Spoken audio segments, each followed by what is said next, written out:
Assalamu alaikum. Good evening, everyone. I'm Rafi Hassan, আজকের সেশনের moderator. Welcome to our session, YCC Academy Presents Unveiling the Pathway to Higher Study in Canada. আমরা সকলেই জানি যে শিক্ষা একটি পাওয়ারফুল। দেশের অনেক প্রতিষ্ঠানে পর্যাপ্ত সুবিধার অভাবে এখানে শিক্ষার্থীরা পড়াশোনার আগ্রহ হারিয়ে ফেলে। সেখানে বিদেশে শিক্ষা প্রতিষ্ঠান উন্মোচন করে রেখেছে অবারিত সুযোগ। বিশেষজ্ঞরা শিক্ষকদের শিক্ষার ভিন্ন কৌশল সকলকে বিভিন্ন দৃষ্টিভঙ্গির সাথে পরিচিত হতে সাহায্য করে। খুঁজে পাওয়া যায় ক্যারিয়ারের নতুন দিশা। বিদেশে অধ্যয়নের আরেকটি সুবিধা হলো অত্যাধুনিক রিসার্চ। বিশাল library, research center, career center সবকিছুই দেশের শিক্ষা প্রতিষ্ঠানের চেয়ে আলাদা ও উন্নত মান। এসবই একজন শিক্ষার্থীর দক্ষতা ও সৃজনশীলতা উন্নয়নে সাহায্য করে। তাই যারা পড়াশোনার মান, কর্মসংস্থান ও নিরাপদ জীবনযাপনের কথা চিন্তা করে তারা বিদেশি বিশ্ববিদ্যালয়ে ভর্তির সুযোগ দেবে। আর এই গুরুত্বকে বিবেচনায় রেখে ওয়াইসিসি একাডেমি আয়োজন করেছে achieving your dream, the road to higher study. Youth school for social entrepreneur YCC একটি নন প্রফিট অর্গানাইজেশন। এটি প্রতিষ্ঠিত হয়েছে তরুণদের উদ্যোক্তা হিসেবে গড়ে তুলতে, তাদের উদ্ভাবনী ধারণা এবং কর্মের মাধ্যমে ইতিবাচক সামাজিক ও পরিবেশগত পরিবর্তনগুলো তৈরি করার জন্য উৎসাহিত করতে। ওয়াইসিসি একাডেমি ওয়াইসিসি একটি উইক, যা নানা ধরনের লার্নিং সেশন এবং ইভেন্ট আয়োজন করে থাকে। এই উদ্দেশ্যকে সামনে রেখে ওয়াইসিসি একাডেমি এবারের আয়োজন। দেরি না করে শুরু করা যায় YCC academy presents achieving your dream, the road to higher study boot ক্যাম্পের চতুর্থ session unveiling the pathway to higher study in Canada.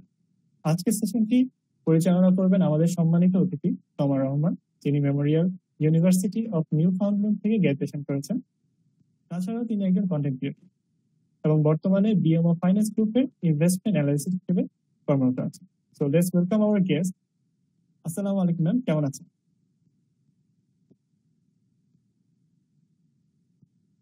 Ma'am আপনার মেবি ম্যাম আপনাকে শোনা যাচ্ছে না, যদি মিউট আছেন।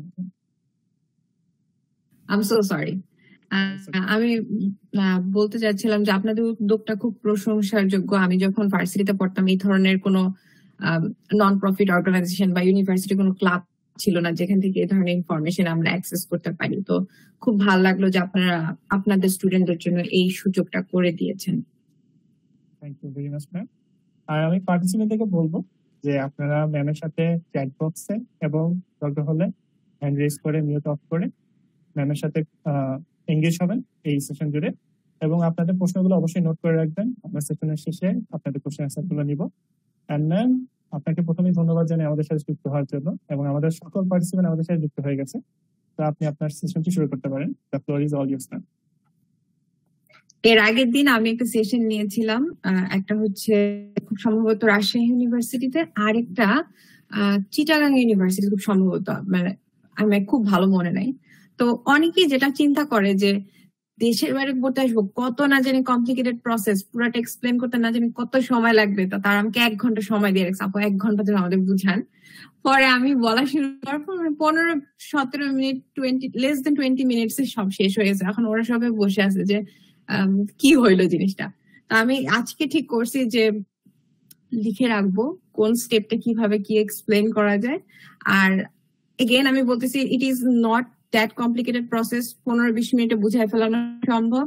তো বাকি সময়টা হয়তো আমরা আপনাদের কাছ থেকে কোয়েশ্চেন নিলে আমি তখন বুঝতে পারবো যে আপনাদের অ্যাকচুয়ালি কনফিউশনটা কোথায়। কারণ আমি প্রসেসটা থ্রুতে যখন গেছি আমার কাছে এখন সবই ক্লিয়ার মনে হচ্ছে, কিন্তু আপনার জায়গায় বসে আপনি কোন জিনিসটা নিয়ে স্ট্রাগল ফেস করতেছেন ওইটা হয়তো আপনাদের কোয়েশ্চেন শুনলে ভালো বোঝা যায়।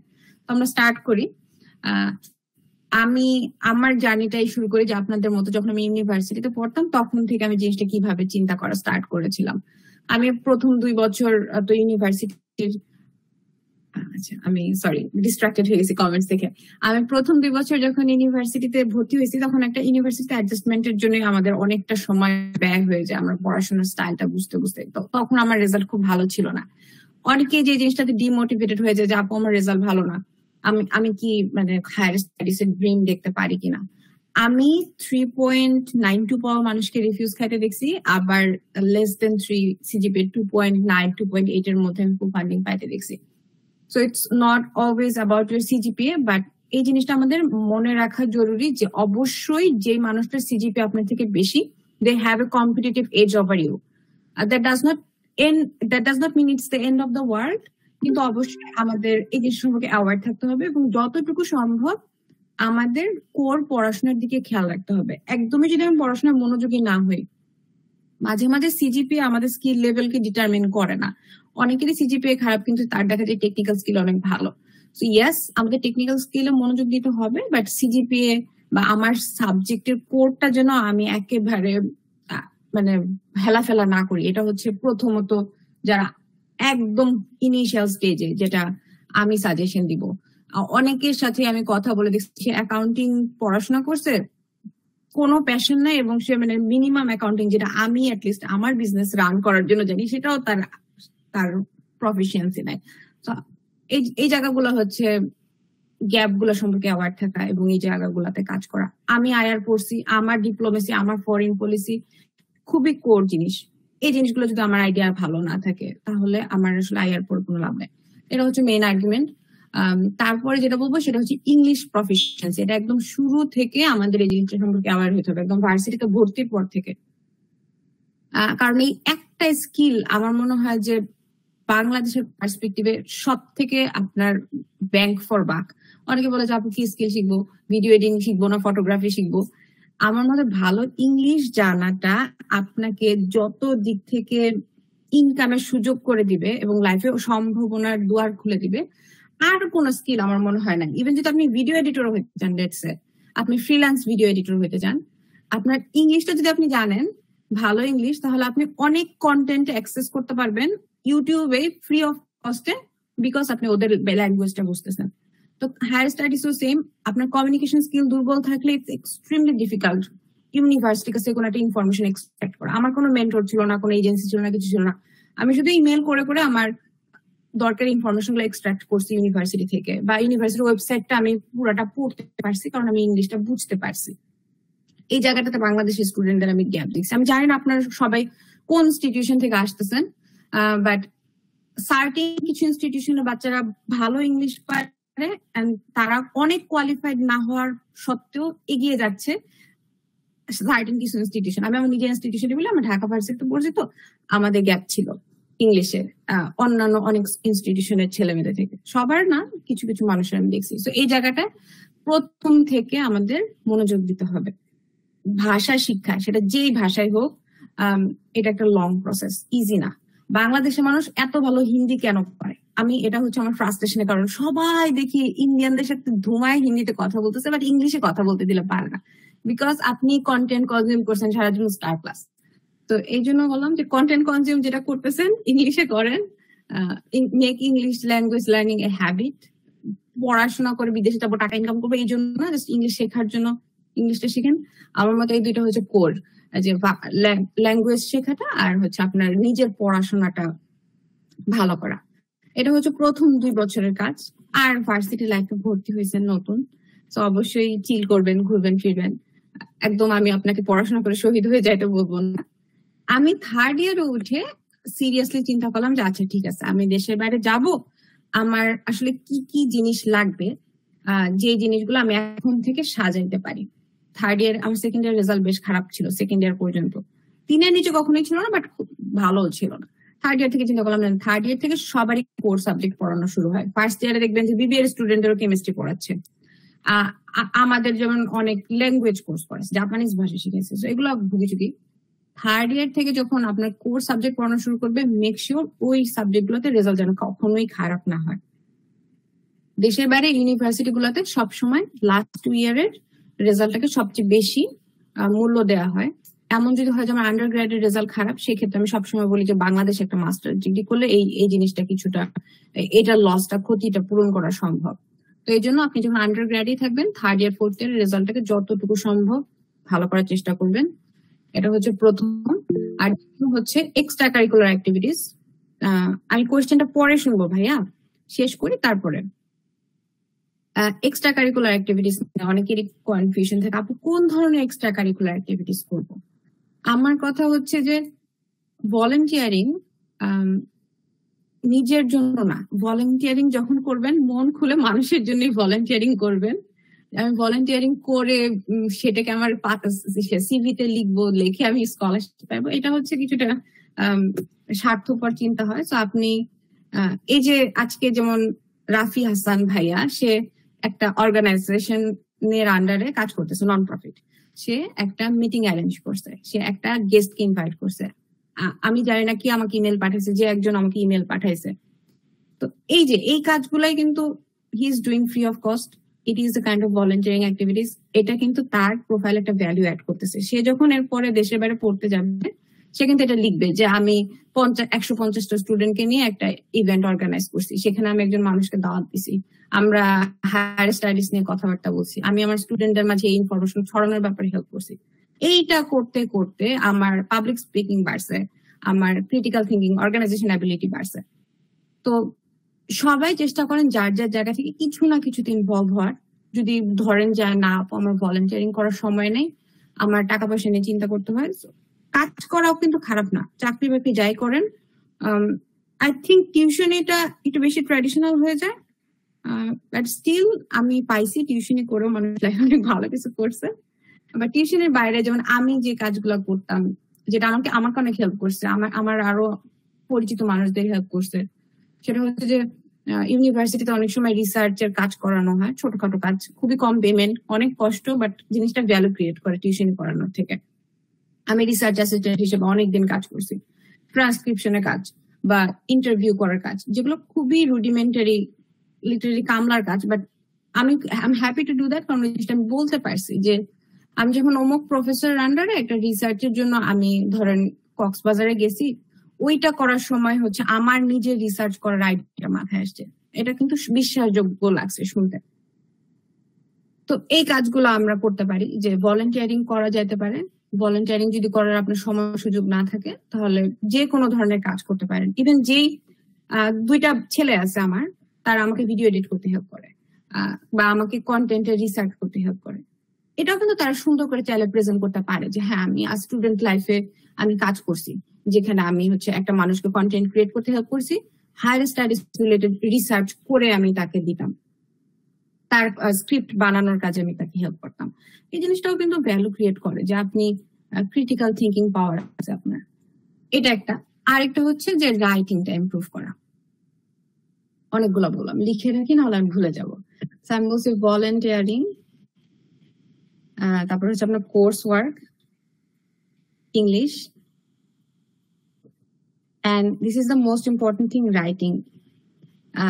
এই জিনিসটা নিয়ে আমি জানি না আপনারা ওয়ার্কশপ করছেন কিনা, বাট আপনারা, I am not the expert in this sector, কিন্তু আপনারা চেষ্টা করবেন এই সেক্টরে যারা এক্সপার্ট তাদেরকে নিয়ে এসে বসে একদিন প্রফেশনাল ইমেল কিভাবে লিখতে হয়, এবং প্রফেশনালি কোন একটা পেপার প্রফেশনাল ইংলিশে কিভাবে লিখতে হয়, সেই জিনিসটা নিয়ে ওয়ার্কশপ করবেন, বা নিজে নিজে ব্যক্তিগত উদ্যোগে শেখার চেষ্টা করবেন। আমার নিজের ওই জায়গাটায় ঘাটতি ছিল, আমি ধরা খেয়ে খেয়ে জীবনে শিখছি, কিন্তু বাংলাদেশের এই জিনিসটা প্রচন্ড ঘাটতি আছে। আমরা ইন্টারমিডিয়েটে থাকতে চিঠিপত্র লেখা শিখি, দরখাস্ত মানপত্র লেখা শিখি, কিন্তু আমাদের কেউ একটা ইমেল লেখা শিখায় না।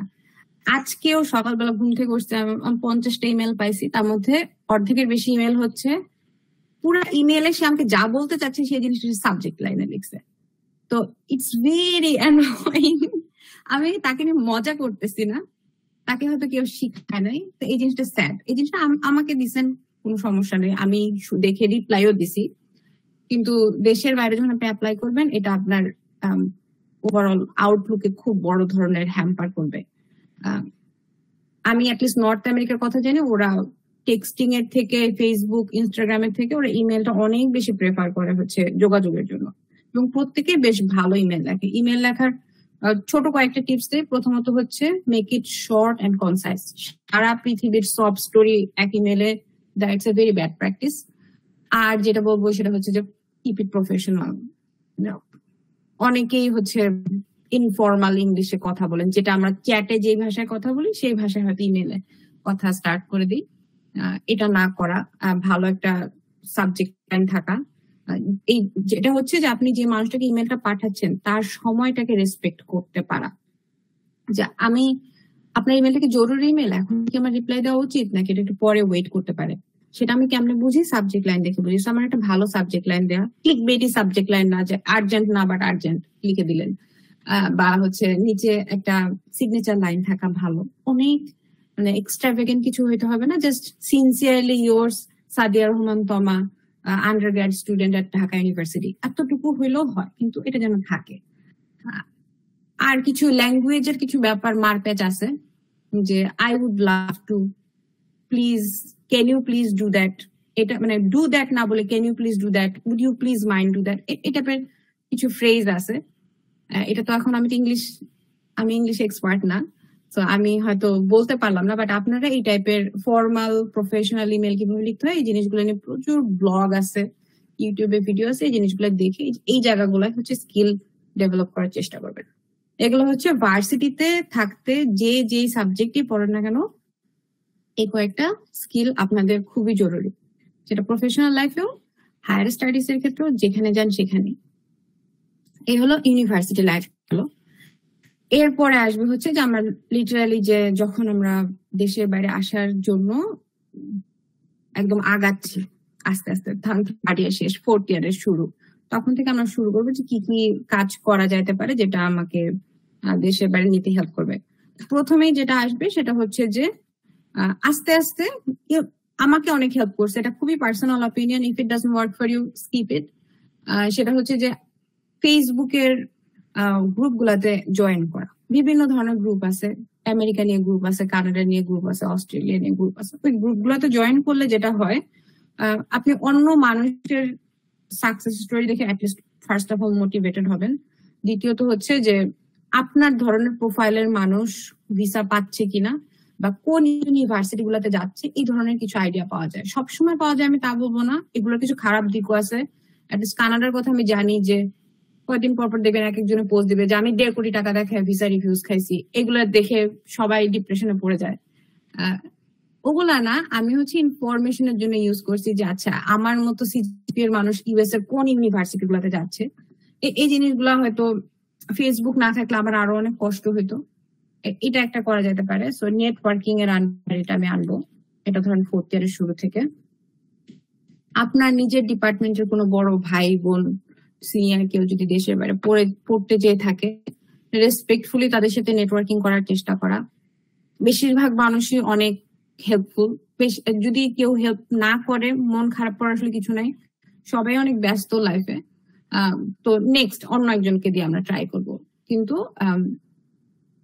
আমার মতো মানুষকে রিচ করার থেকে আমি মনে করি যে আপনার নিজের ডিপার্টমেন্টের যদি সিনিয়রকে রিচ করেন সেখান থেকে পজিটিভ রেসপন্স পাওয়ার আশা বেশি, কারণ আমি অসম্ভব বেশি ইমেল পাই। তো তার থেকে আপনার নিজের ডিপার্টমেন্টের যে পরিচিত আপনার, সে আপনাকে বেশি হেল্প করতে হবে আমার থেকে। নেটওয়ার্কিং করার চেষ্টা করা। নেটওয়ার্কিং এর আরো একটা ভালো দিক আমি যেটা দেখছি, আমার এইবারই একটা স্টুডেন্ট মেমোরিয়ালে আসতেছে, উনি হচ্ছে 2.92 তার সিজিপিএ, অথচ সে ফুল ফান্ডিং পাইছে, কারণ হচ্ছে তার এক জুনিয়র তাকে বলছে ভাই আমাদের ডিপার্টমেন্টে স্টুডেন্ট নিবে, আপনি অ্যাপ্লাই করেন।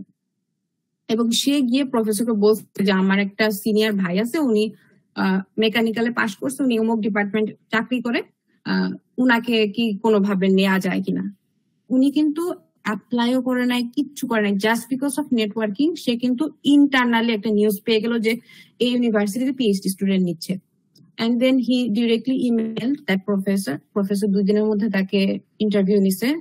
ভাইয়ের সিজিপিএ খারাপ, কিন্তু ভাইয়ের ওয়ার্ক এক্সপিরিয়েন্স খুব ভালো, উনি অনেক ভালো ভালো কোম্পানিতে খুব ভালো পজিশনে কাজ করতে।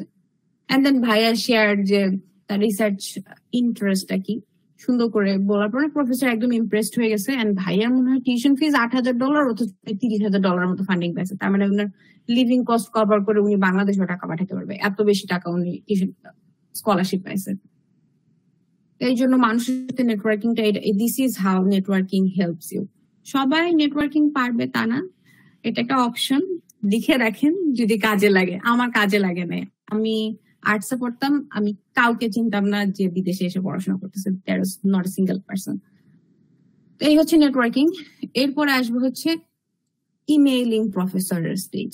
এটা হচ্ছে আমার মতে দেশের বাইরে পড়তে যাওয়া হচ্ছে ডন্টিং, ডিপ্রেসিং একটা স্টেজ। সবার জন্য জরুরি না, সায়েন্স ফ্যাকাল্টির মানুষের জন্য বেশি জরুরি, আর্টস বা কমার্সের মানুষের জন্য অতটাও জরুরি না, বাট করলে ভালো ডেফিনেটলি। আমি করছি, আমি কয়দিন আগে একটা মানে আমার এপিসোড রেকর্ড করছিলাম, একটা স্টুডেন্ট উনি কমার্স থেকে স্কলারশিপ পাইছে, which is very very rare. ওনাকেও জিজ্ঞেস করছিলাম, ভাইয়া হোয়াট ডু ইউ থিঙ্ক আপনার সবচেয়ে বড় কোন কাজটা, মানে কোন জিনিসটা কাজে লাগছে? উনি বলছে ইমেইলিং প্রফেসর। যদিও এটা কঠিন ছিল, বাট এটা হচ্ছে খুব কাজে লাগছে ওনার। বাট সায়েন্সের জন্য it is mandatory. Microbiology, biochemistry, pharmacy যারা পড়ছে তাদের জন্য অবশ্যই এটা ম্যান্ডেটরি। তো এই জিনিসটার প্রিপারেশন শুরু করতে হবে। এখন ধরেন আমি 4th ইয়ারের ফার্স্ট সেমিস্টার শেষের দিকে আছি, এখন থেকে শুরু করে ফেলতে হবে। সেটা শুরু হয় কবে? ধরেন আমি যদি 6 মাসের সেমিস্টারের কথা চিন্তা করি আমার ভার্সিটিতে, আমি প্রফেসরকে ইমেল করা শুরু করতাম এপ্রিল মে থেকে। আমি যদি 2024-এর ফলে টার্গেট করি, তাহলে আমি 2023-এর এপ্রিল মে থেকে শুরু করবো হচ্ছে প্রফেসরকে ইমেল করা। এন্ড এটার জন্য আপনার you have to be organise. এই জিনিসটাও এগেন লাইফে ধাক্কা খেয়ে খেয়ে আমি শিখছি। I was extremely messy person, কিন্তু এরপর আমি এক্সেল শিট বানাইছি। এক্সেল শিট বানায় 50টা ইউনিভার্সিটির নাম লিখছি। 50টা ইউনিভার্সিটির প্রফেসর, প্রত্যেকটা ইউনিভার্সিটির ওয়েবসাইটে গিয়ে আমি দেখছি যে পলিটিক্যাল সায়েন্স বা ইন্টারন্যাশনাল রিলেশনস ডিপার্টমেন্টের আমি যে ধরনের কাজ করতে চাই, রেফিউজি স্টাডিজ নিয়ে কাজ কোন প্রফেসর, তো সেই প্রফেসরের নাম লিখছি, সেই প্রফেসরের ইমেল অ্যাড্রেস লিখছি, ইউনিভার্সিটি ওয়েবসাইটের লিংক লিখছি। প্রত্যেকটা হচ্ছে এক্সেল শিটের প্রত্যেকটা কলামে আসতেছে। So university name, professors name, professor research interest, website link, এইভাবে হচ্ছে একটার পর একটা এরকম 50টার মতো আমি প্রিপেয়ার করছিলাম। আমি ভাইয়ার সাথে কথা বললাম, যিনি কমার্স থেকে স্কলারশিপ পাইছে, উনি 30টার মতো করছিল। যারা সায়েন্স আর বায়োলজির student, pure science, engineering, biology student, ওদের আরো বেশি করতে হয়, ওরা 100-এর উপরে করে মিনিমাম। তার মধ্যে কম্পিটিশন ইজ এক্সট্রিমলি হাই, ইন্ডিয়ানদের সাথে চাইনিজদের সাথে কম্পিট করতে হয়। So it is hard. নিজেকে কোটা সেট করতে পারেন যে আজকে সারাদিন আমি 50টা ইমেল পাঠায় ঘুমাবো, বা আমি আজকে সারাদিনে 30টা ইমেল পাঠায় ঘুমাবো। 30টা ইমেলই অনেক লেখা হার্ড, কারণ আপনার প্রত্যেকটা ইমেল টেলিও করতে হয়। আমি এই জিনিস নিয়ে ভিডিও করছিলাম, অনেক মানুষ বলছে ভিডিওটা নাকি দেখে তাদের একদম রিয়েল লাইফ কাজে লাগছে। সো আপনি নিজে গিয়ে হয়তো একটু ইন ডিটেলসে, আমি একদম স্ক্রিন রেকর্ডিং সহ বলছি, তো আপনি হয়তো দেখলে আবার আরেকটু আপনার সুবিধা হবে জিনিসটা বুঝতে, যে ইমেইলের বডি কিরকম হওয়া উচিত, কি কি জিনিস ইমেইলে ইনক্লুড করা উচিত। অনেকে একটা কোয়েশ্চেন আমাকে করে, যেটা হচ্ছে যে আপু আইএলটিএস আর জিআরই কি দিয়ে ইমেল করাটা জরুরি কিনা। আমার মতে থাকলে ভালো, অবশ্যই থাকলে ভালো, কিন্তু যদি না থাকে তারপরও আমি মনে করি ইমেলটা ডিলে করেন না। ইমেলের মূল উদ্দেশ্য হচ্ছে আমি একটা প্রফেসরকে আমার রিসার্চ ইন্টারেস্টে শেয়ার করবো, যে স্যার আমি অমুক সাবজেক্টে রিসার্চ করতে চাই, আপনি এই টাইপের ব্যাপারে এক্সপার্ট, আপনার প্রোফাইল দেখে মনে হলো, আপনি কি আমাকে দিবেন কিনা। দিস ইজ দ্য লাইক খুবই রুডিমেন্টারি লেভেলের idea behind this email, but of course you have to make it professional, you have to tell your it to the professor. তো ওইটা নিয়ে আমি ভিডিওতে অনেক কিছু বলছি, আপনারা ওটা ফলো করলে হয়তো বেটার আইডিয়া পাবেন। ইমেল আসলো, যদি এর মধ্যেই আপনার আইএলটিএস এর প্রিপারেশন নিতে হবে। জিআরই যদি দেন ইউএসএ তে যাওয়ার জন্য, ইভেন কানাডিয়ান অনেক কোর্সেও, ইকোনমিক্সে, ইঞ্জিনিয়ারিং এর অনেক কিছুতে, বিজনেস এর অনেক কিছুতে জিআরই লাগে, জিআরই দিতে হবে। জিআরই প্রিপারেশন শুরু করতে হবে এগেন আপনার এপ্রিল মে থেকে, কারণ মেক শিওর যে আপনার অক্টোবরের মধ্যে আইএলটিএস জিআরই দুটোই শেষ হয়ে যায়। জিআরই যদি দরকার হয় জিআরই না দরকার আইএলটিএসটা অবশ্যই শেষ হয়ে যেতে হবে। এন্ড দেন এর মধ্যে হচ্ছে কোন এক ফাঁকে যদি প্রফেসর রিপ্লাই দেয়, based on that, professor reply না দিলে based on your CGPA and other profile আপনার ইউনিভার্সিটি সিলেকশন করতে হবে। এটাও আমার কাছে একটু কঠিন লাগে, কেউই শিওর থাকে না যে আমার ইউনিভার্সিটি সিলেকশন কি ঠিক আছে কিনা। অনেক স্টুডেন্টকে আমি দেখছি যে তারা হচ্ছে নিজের প্রোফাইলের তুলনায় অনেক ভালো ইউনিভার্সিটিতে অ্যাপ্লাই করছে, সব রিজেক্ট। আবার কিছু ইউনিভার্সিটি আছে যে তারা এমন আজেবাজে কোয়ালিটির ইউনিভার্সিটিতে অ্যাপ্লাই করছে যেখান থেকে ভিসা আসার সম্ভাবনা খুবই কম। সো বুকিচুকি ইউনিভার্সিটি অবশ্যই অ্যাভয়েড করবেন। অ্যাম্বিশাস ইউনিভার্সিটি থাকবেই, আমি সবাইকেই সাজেস্ট করি যে ইয়েস আপনি অ্যাম্বিশাস ইউনিভার্সিটিতে অ্যাপ্লাই করবেন, বাট মিড ক্যাটাগরি ইউনিভার্সিটি গুলো মিস করেন না, কারণ সবাই আসলে অ্যাম্বিশাস ইউনিভার্সিটিতে হয়তো ফার্স্ট চান্সে চান্স পাবেন। এগেইন এটা নিয়েও অনেক কিছু ডিটেইলে বলা যায় যে কিভাবে ইউনিভার্সিটিতে শর্টলিস্ট করবো, ইউনিভার্সিটির র্যাঙ্কিং দেখা যায়। ইউএস নিউজ আছে ইউএস এর ইউনিভার্সিটি গুলোর জন্য। কানাডার ব্যাপারটা একটু ছড়ানো ছিটানো, পাইতে কষ্ট হয়। তারপরও আমি হলে বলি যে আমি হলে কি করতাম, যে গুগলে গিয়ে সার্চ দিতাম যে top Canadian universities for economics, let's say আমি ইকোনমিক্স এর কোর্স খুঁজতেছি, top Canadian universities for masters in economics লিখার পরে দেখবেন 50টা এরকম গুগলে সার্চ রেজাল্ট আসে এবং র্যাঙ্কিং অনুযায়ী আসে। ইউনিভার্সিটি টরন্টো ফার্স্টে থাকবে, ব্রিটিশ কলম্বিয়া, ম্যাকগিল, এরপরে হচ্ছে ধর এগুলো হচ্ছে একদম কানাডিয়ান আইভি লিগ। তারপরে হয়তো আরেকটু ভালো ইউনিভার্সিটি গুলো যে ওয়াটারলু আছে বা অ্যালবার্টা আছে, ডালহৌসি আছে, এগুলো হচ্ছে আপার মিড ক্যাটাগরি। ওই গুগলই আপনাকে র্যাঙ্ক করে দেয়। এখন ইদানিং চ্যাট জিপিটি আছে, আরো সহজ কোনো কিছু খুঁজে বের করা, যে চ্যাট জিপিটি জিজ্ঞেস করো যে rank Canadian university economics department, তো ও কিন্তু সুন্দর করে আপনাকে র্যাঙ্ক করে দেবে। এন্ড দেন আপনি পার্সোনালি ইউনিভার্সিটি অফ টরন্টোর ওয়েবসাইটে গিয়ে ইকোনমিক্স ডিপার্টমেন্টে গিয়ে পড়বেন ওদের রিকোয়ারমেন্ট কি আপনার সাথে ম্যাচ করতেছে কিনা। দেন ডালহৌসির ওয়েবসাইটে গিয়ে সেম, এবং এগুলো জিনিসটা লিখতে হবে। আমি বলি মিনিমাম যদি টাকা পয়সার সমস্যা না থাকে 5টা ইউনিভার্সিটিতে অ্যাপ্লাই করতে, আর যদি সম্ভব হয় 5 to 7। আর আমার সমস্যা সম্ভব ছিল না, আমি 3টাতে অ্যাপ্লাই করছি, বাট 5টা is a very good number. 5টার মধ্যে 2টা থাকে অ্যাম্বিশাস, 2টা থাকে আপনার লেভেলের, আপনার সাথে খুব ভালো ম্যাচ করতেছে, আর সেফ ইউনিভার্সিটি থাকে হচ্ছে একটা। এগেন ওইটাও হচ্ছে চ্যাট জিপিটি জিজ্ঞেস করলে জানাতে কোন ইউনিভার্সিটি অ্যাকসেপ্টেন্স রেট বেশি মানে সেফ ইউনিভার্সিটি। এই হচ্ছে ইউনিভার্সিটি সিলেকশন। আইএলটিএস এর রেজাল্ট হয়ে গেল। অনেকে জিজ্ঞেস করবে আপু আইএলটিএস এর মিনিমাম স্কোর কত? সেফ একটা স্কোর হচ্ছে ম্যাক্সিমাম কানাডিয়ান ইনস্টিটিউশন যেটা অ্যাকসেপ্ট করে সেটা হচ্ছে 6.5, নো ব্যান্ড লেস দ্যান 6, এটা সেফ একটা স্কোর। আর GRE unless you are applying to Canadian Ivy League type university 300, 305, 10 হইলেই হয়ে যায়। তবে হ্যাঁ, আপনি হয়তো মিনিমাম ক্রাইটেরিয়া ফুলফিল করতেছেন 300 দিয়ে জিআরই, বাট যখন মেমোরিয়ালের কথা আমি জানি যে 310 দিয়েও মানুষ রিফিউজ খাচ্ছে, কারণ সবাই মেমোরিয়াল অ্যাপ্লাই করতেছে। মেমোরিয়াল কিন্তু এত ভালো ইনস্টিটিউশন না, জাস্ট বিকজ ইটস চিপ আর ফেমাস বাংলাদেশে, এটাই। তো এই হচ্ছে আপনার আইএলটিএস এর স্কোর। তবে কখনোই মিনিমামটা টার্গেট করবেন না, যে 6.5 হইলেই তো আমার হয় আমি 6.5 তোলার চেষ্টা করবো, তাহলে আপনি 6.5ও পাবেন না, আপনি 6 পাবেন। তো আপনি সবসময় চেষ্টা করেন যে ওকে ফাইন আমি 7.5 টার্গেট করি, এন্ড তারপর হয়তো আমি 7 পাবো।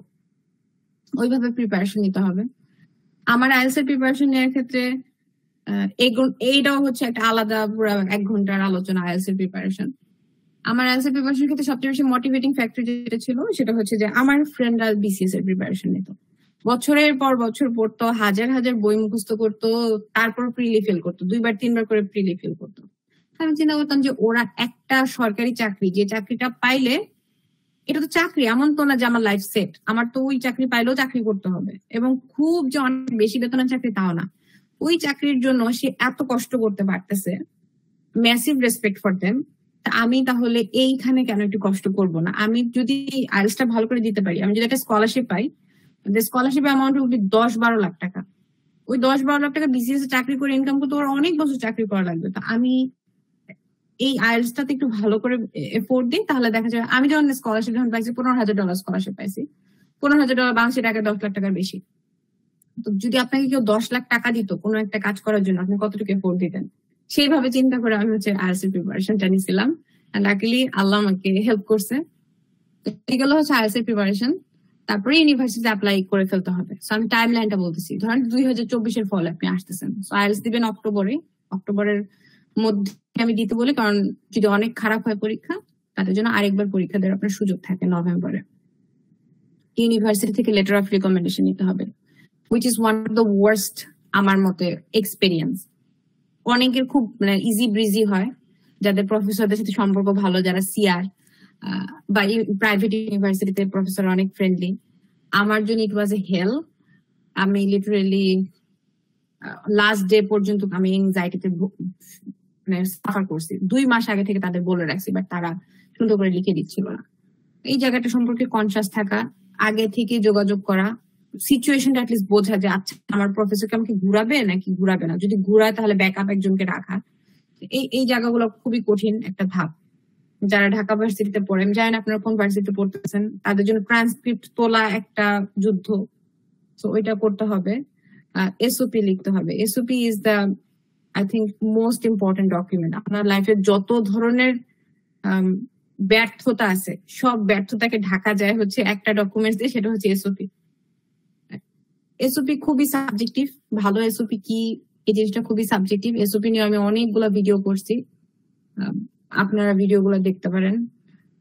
আমি শুধু এসওপি নিয়ে এখন এই মুহূর্তে যেটুকু বলতে চাই, 33 মিনিট ধরে কথা বলতেছি, আমি এসওপি নিয়ে এখন এই মুহূর্তে যেটা বলতে চাই সেটা হচ্ছে যে অনেক ভালো লেখার চেষ্টা করবেন না। অনেকে খুব প্রেশার ফিল করে যে আমি সেরা একটা লেখা লিখবো। সেরা ঠেরা লেখার দরকার নাই। ফার্স্টে just try to communicate your intent. আপনি এই ইউনিভার্সিটিতে পড়বেন, কেন পড়বেন, ইউনিভার্সিটির কোন কোন এক্সাক্ট জিনিস, ভেগ কথাবার্তা না, এক্স্যাক্টলি ইউনিভার্সিটি কি কি, ranking, professor, research, library, funding, কোন কোন জিনিস দেখে আপনার ভালো লাগছে, এন্ড দেন এই ডিগ্রিটা কেন নিবেন, কোথায় আপনার নলেজ গ্যাপ, এবং এই ডিগ্রি নিয়ে আপনার জীবনে কোথায় উপকার হবে। এই কয়েকটা কোয়েশ্চেন ভেবে আমি আমার ভিডিওতে এই জিনিসগুলো আমি ভেঙে ভেঙে বলার চেষ্টা করছি, এখন দ্রুত বলে যাচ্ছি। বাট আপনি ওই ভিডিও তো রেকর্ডেড, ওইটাতে আপনি বারবার শুনে শুনে আপনি সাজাতে পারবেন। সো এই জিনিসগুলা আগে খাতায় লেখেন। ফার্স্ট একদম সুন্দর একটা আপনার মহাকাব্য হয়ে যাবে এরকম দরকার নাই, ফালতু হোক, বাট লিখেন। তারপর আস্তে আস্তে জিনিসটাকে পলিশ করেন। Give yourself time. এসওপি এক রাতে এক সপ্তাহে লিখে দেওয়ার জিনিস না। আপনি 1 মাস ধরে এসওপি লিখবেন, লিখে ঘুমাবেন, ঘুম থেকে উঠে আপনার মনে হবে আচ্ছা এই জিনিসটা খারাপ হয়েছে, আমি এই জিনিসটা ঠিক করবো, এরকম আইডিয়া মাথায় আসে সবসময় জিনিসটা নিয়ে চিন্তা করলে। আমি এসওপি যখন লিখা শুরু করছি আমার মাথায় কিছু আসতেছিল না, দেন আমি বাসের জন্য ওয়েট করতেছিলাম বসে বসে টিএসসি তে, তখন আমার মাথায় আসছে আচ্ছা এইভাবে তো এসওপিটা লেখা যায়। কখন যে আপনার মাথায় আসবে you do not know, but you have to give yourself some time. এসওপিটা, তারপর এই এসওপির মধ্যে স্যাম্পল ট্যাম্পল কোথাও খুঁজলে পাওয়া যাবে। আপনার আমার নিউজ লেটার আছে, নিউজ লেটার খুঁজলে পাবেন। আমি এসওপি আমার নিজের পার্সোনাল এসওপিটা শেয়ার করছি। নিউজ লেটারের লিঙ্ক কি আমার ভিডিওর নিচে থাকে, একদম রিসেন্ট ভিডিও গুলোর নিচে থাকে। তো এইগুলো SOP. University selection, letter of recommendation, transcript. আর কি কোনো কিছু বাকি আছে? রাইটিং স্যাম্পল বাকি আছে। রাইটিং স্যাম্পল সবার লাগে না, আর্টস এর স্টুডেন্টের বেশি লাগে। সায়েন্সের লোকজনের আমি শুনি নাই, এবং কমার্সের লোকজনের আমি শুনি নাই। কমার্সের লোকজনের যেটা বড় প্যারা সেটা হচ্ছে যে ফ্রেশ গ্রাজুয়েটদের থেকে অলরেডি জব এক্সপিরিয়েন্স আছে এরকম লোকদের প্রেফারেন্স বেশি দেয়। আর্টস এর ক্ষেত্রে রাইটিং স্যাম্পলটা একটা ঝামেলা। অনেকেই বুঝে না যে আপু রাইটিং স্যাম্পল কেমন হইতে হবে, আমার কি পাবলিকেশন থাকতে হবে নাকি। আমি তো আমার কোনো পাবলিকেশন ছিল না, বাট আমি চান্স পাইছি। আরো অনেক মানুষকে আমি চিনি বেশিরভাগের পাবলিকেশন ছিল না। পাবলিশ করা বেশি ইম্পর্টেন্ট না, আপনার রিসার্চটা বেশি ইম্পর্টেন্ট। আপনি রিসার্চ করে আপনার কম্পিউটারে সেভ করে রাখেন, সমস্যা নাই, কিন্তু রিসার্চটা যেন ভালো হয়। তো আন্ডার গ্রেডে যখন থিসিস করবেন বা প্রজেক্ট করবেন সেটা ভালো মতো করার চেষ্টা করবেন, 2 নাম্বারই না করে, কপি টপি না করে। এটা হচ্ছে এক। আর রাইটিং স্যাম্পল যখন লিখবেন সেটা it can be anything, 4-5 page 10 পেজের ডকুমেন্ট। সেটা আপনি লিটারেচার রিভিউ করতে পারেন। আপনি যে টপিকে রিসার্চ করতে চান সেই টপিকে 10টা জার্নাল পড়ে আপনি একটা লিটারেচার রিভিউ করলেন যে আমি রোহিঙ্গা রেফিউজিদের নিয়ে রিসার্চ করব, দেখি বাংলাদেশের এবং বিদেশের অন্যান্য মানুষরা এই টপিক নিয়ে কি কি লিখছে, সেটা সম্পর্কে একটি কম্পারেটিভ আলোচনা। It shows you can write আর you have critical thinking ability. এটা খুবই সাবজেক্টিভ, ভালো আর খারাপের কোনো সংজ্ঞা নাই। এক একজনের কাছে এক একটা ভালো, কারো ভালো লাগবে সেম রাইটিং, কারো ভালো লাগবে, কারো ভালো লাগবে না। আমি রিজেক্ট খাইছি এক ইউনিভার্সিটি থেকে, আরেক ইউনিভার্সিটি থেকে ফুল ফান্ডিং পাইছি সেম জিনিস দিয়ে। তো তারপরে গেল রাইটিং স্যাম্পল। ইউনিভার্সিটিতে অ্যাপ্লাই করবেন, try to apply as early as possible. তার মানে এই না যে আপনি তাড়াহুড়া করে বাজে কোয়ালিটির অ্যাপ্লিকেশন সাবমিট করবেন, বাট আমি আমার পার্সোনাল এক্সপিরিয়েন্স থেকে দেখছি যারা নভেম্বর ডিসেম্বরে অ্যাপ্লাই করে তারা ইজিলি চান্স পায়। জানুয়ারিতে ইউজুয়ালি ভালো ইউনিভার্সিটি ডেডলাইন থাকে, ফেব্রুয়ারি মার্চে হচ্ছে সেফ ইউনিভার্সিটি গুলো ডেডলাইন থাকে। তো যদি আপনি ডিসেম্বরের মধ্যে অ্যাপ্লাই করে ফেলতে পারেন দ্যাটস রিয়েলি গুড। ক্রিসমাসের আগে, ক্রিসমাসে বন্ধ দিয়ে দিবে, দেন সবাই হচ্ছে সেলিব্রেশন মোডে চলে যায়, কেউ আর ঠিক মতো আপনি কোনো ইনফরমেশন অ্যাক্সেস করতে পারেন না। Try to finish everything before Christmas. মানে 23rd of December অ্যাপ্লাই করে দিলেন, and then you have to wait. ওই টাইমে আসলে অনেকে জিজ্ঞেস আপু কি করবো এই টাইমে, এটা আমি প্রথমে বলি হচ্ছে চিল করেন, কারণ এরপরে আপনার জীবনে অনেক বড় একটা ঝড় আসতেছে, যে এর আগে একটু আরাম করে নেওয়া উচিত। আর হচ্ছে ইফ পসিবল ফাইন্যান্সেস গুলা নিয়ে একটু চিন্তা ভাবনা স্টার্ট করতে পারেন। ফাইন্যান্স নিয়ে অবশ্য আগেই আমার বলা উচিত ছিল যে আইএলটিএস যখন দিবেন তখনই আব্বু আম্মুর সাথে আলোচনা করা যে আব্বু আম্মু আমার বিদেশে যেতে এত টাকা লাগবে, কত টাকা লাগবে, সে রিলেটেড ডিসকাশন এগেন আমি ভিডিওতে বলছি। স্কলারশিপ পাইলে কত, স্কলারশিপ না পাইলে কত, এবং ব্যাংক স্টেটমেন্ট কেমন লাগতে পারে, এগুলো নিয়ে আব্বু আম্মুর সাথে আগেই বসে ডিসকাস করা যে তারা পারবে কিনা। যদি না পারে, একেবারে যদি আপনার আব্বার পসিবল না হয়, ধরেন 5-6 লাখ টাকা আউট অফ পকেট খরচ হয়, আর ব্যাংক স্টেটমেন্ট দেখাইতে হয়, স্কলারশিপ পাইলে হয়তো 12, 15, 17 লাখ টাকা, স্কলারশিপ না পাইলে 30-এর বেশি মিনিমাম। আপনার আব্বা যদি এই টাকা দিতে পারে আলহামদুলিল্লাহ, ভালো, গো ফর ইট। যদি দিতে না পারে, আই উড সে আব্বা আম্মাকে এত কষ্ট দিয়েন না। বিদেশে এমনও কোনো মানে মধু নাই যে আমার বাবা মাকে আমার একদম ঋণের বোঝা জর্জরিত করে বিদেশে আসা লাগবে। তো নিজের ফাইন্যান্স সম্পর্কে অ্যাওয়ার থাকা। তারপরে ওই যে অ্যাপ্লিকেশন করার পরে যে 2 মাস থাকবে, জানুয়ারি, ফেব্রুয়ারি, মার্চ, ফেব্রুয়ারি লাস্টের দিকে হয়তো ডিসিশন পেয়ে যাবেন। জানুয়ারি, ফেব্রুয়ারিতে বসে বসে ফাইন্যান্স নিয়ে একটু চিন্তা ভাবনা করতে পারেন, কোন ব্যাংকে কত টাকা আছে, সেই টাকা কি স্টেজে আছে, কয় মাস ধরে আছে। তখনই ব্যাংক স্টেটমেন্ট তুলতে বলছি না, বাট এই জিনিসগুলো সম্পর্কে একটু খোঁজ খবর নেয়। তারপরে মার্চে যখন আপনার চলে আসবে অ্যাডমিশনের রেজাল্ট, তারপর হচ্ছে ভিসার কাজ শুরু হয়। ভিসার কাজটা নিয়ে অনেকে খুব স্ট্রেস করেন। It's easier than you think. মানুষের যেটার অভাব সেটা হচ্ছে বসে, আমি সিআইসির ওয়েবসাইট, আমি কানাডিয়ানের কথা বলতেছি, বসে আমি সিআইসির ওয়েবসাইটে গিয়ে যে আমি পড়বো যে কোন কোন ডকুমেন্ট লাগে, কিভাবে সাবমিট করবো, এভরি সিঙ্গেল থিং তারা কিন্তু লিখে দিছে।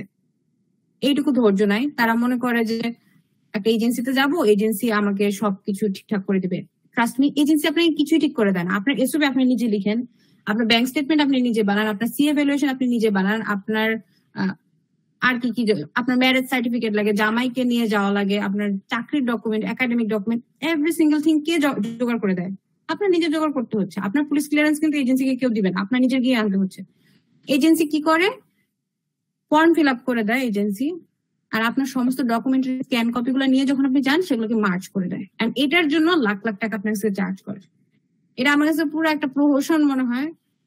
শিক্ষিত সচেতন মানুষ হিসেবে যারা অ্যাটলিস্ট আজকের মিটিং এ জয়েন করছেন, এতটুকু সচেতনতা আপনাদের আছে, তাদের আমি বলবো যে নিজে নিজে করেন। আপনার ডকুমেন্ট আপনি যত যত্ন করে করবেন, এত যত্ন করে কেউ করবে না। আমাকে মানুষ রিকোয়েস্ট করে যে আপু আপনাকে টাকা দিব, আপনি please can you please submit the visa for me. আমি বলি যে আপনার আব্বার নামের বানান কেমন আমি তো জানি না, আমি হয়তো বারবার শুনে শুনে আমি লিখতেছি, but there will be mistake for sure. So নিজেরটা নিজে করেন। মানুষের কাছে দরকার হলে হেল্প নেন, যে ভাই আপনি একটু দেখেন তো ঠিকঠাক আছে কিনা। বাট এজেন্সি আমার মতে is not the best option. অনেক স্টুডেন্ট ওরা ডিল করে, it's humanly impossible to submit A error free form অথবা ডকুমেন্ট। একটা মানুষের 70-75টা ডকুমেন্টস থাকে। আমার নিজের ফাইন্যান্সিয়াল ডকুমেন্টস ছিল 75 এর ডকুমেন্টস আমি 3 দিন ধরে 3 দিনে 4 ঘন্টা ঘুমায় আমি জিনিসগুলো রেডি করছি। Who is gonna put that much effort for me? Nobody. আমার বাপও দিবে না। তো আমি নিজেরটা নিজে ওইভাবে করছি। তো এটা হচ্ছে ভিসার কাজ। ভিসার ক্ষেত্রে এগেন সবচেয়ে ভ্যালু ক্রিয়েট করে যে ডকুমেন্টসটা, সেটা হচ্ছে আপনার স্টাডি প্ল্যান।